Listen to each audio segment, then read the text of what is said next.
In eFootball, your profile banner is a key part of your in-game identity, showing off your style to opponents and friends.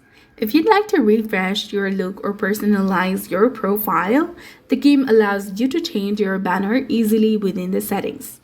So in order to do that, you need to go ahead and open your eFootball application first, log into your account, and then once you're in the home page, tap on the extra tab in the top that is just below the gift section.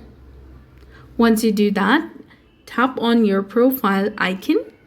Next, you need to tap on your banner.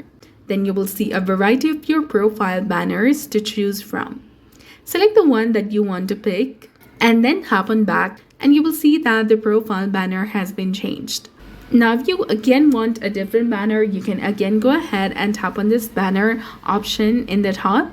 And this time you can select another banner that you'd like to set on your profile and then tap on back again, and you will instantly see a new profile banner. So that's how you can change your profile banner in eFootball 2026 mobile. So that's all for this video. I hope you found it helpful. If you did, please like, share, and subscribe.